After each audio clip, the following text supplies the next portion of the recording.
Presiden Kolombia Gustavo Petro menyatakan dirinya tidak peduli atas pencabutan visa Amerika Serikat. Petro mengatakan keputusan itu menunjukkan Washington sudah tidak lagi menghormati hukum internasional. Dalam unggahannya di platform X, Petro menulis dirinya tidak lagi punya visa untuk pergi ke Amerika Serikat, namun ia tidak peduli. Ia bahkan mengaku bahwa dirinya adalah orang yang bebas di dunia. Ia juga menegaskan sebagai warga negara Kolombia dan Eropa, dirinya tidak membutuhkan visa untuk tetap bergerak ke kawasan internasional. Petro mengatakan dirinya mengetahui status visa telah dicabut, namun tetap menyebut dirinya orang bebas.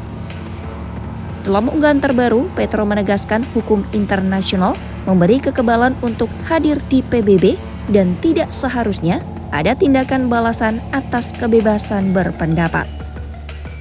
Petro juga menyampaikan hukum internasional adalah kearifan kemanusiaan dan seharusnya melindungi pemimpin yang bersuara. Menurutnya, tindakan Amerika Serikat mencabut visa adalah bukti tekanan politik terhadap suara yang mendukung Palestina.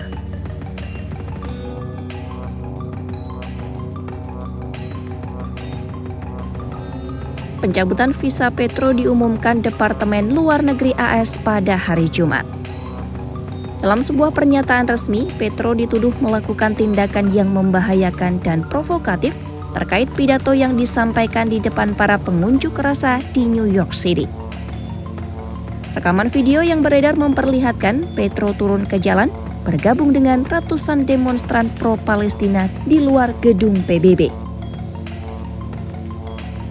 Mereka mengibarkan bendera Palestina, menggenggam poster dengan tulisan "Hentikan bantuan AS untuk Israel" dan menuntut kemerdekaan Palestina.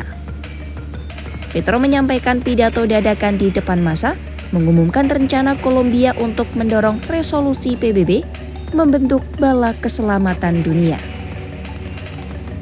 Petro menjelaskan tentara dari berbagai negara akan dibutuhkan untuk menegakkan keadilan internasional dan tugas utama pasukan itu adalah membebaskan Palestina. Dalam terjemahan pidatonya, Petro menyebut pasukan tersebut harus lebih besar dari militer Amerika Serikat. Ia juga menyerukan kepada prajurit Amerika Serikat untuk tidak mengarahkan senjata kepada kemanusiaan dan meminta mereka mengikuti perintah kemanusiaan, bukan perintah pemerintah. Sebelumnya, Petro juga mengecam Trump dalam pidatonya di sidang umum PBB dengan menuduh Amerika Serikat terlibat dalam genosida di Gaza.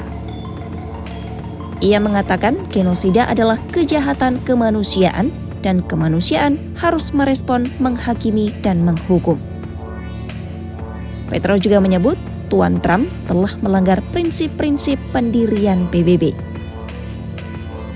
Bahkan Petro mengusulkan markas besar PBB dipindahkan ke Doha karena menurutnya ibu kota Qatar lebih demokratis.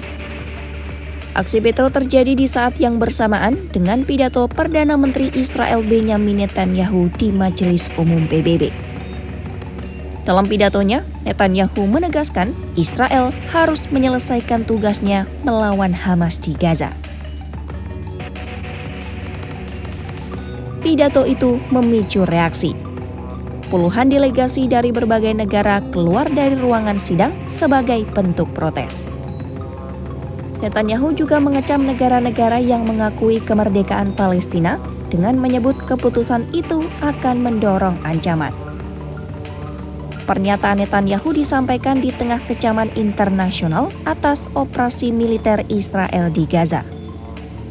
Menurut Kementerian Kesehatan Gaza, lebih dari 65.000 orang tewas dan 167.000 orang terluka sejak serangan Israel dimulai.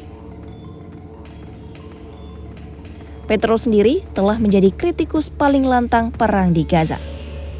Pada 2024, ia memutuskan hubungan diplomatik dengan Israel setelah menuduh pemerintah Netanyahu melakukan genosida terhadap penduduk sipil di Gaza.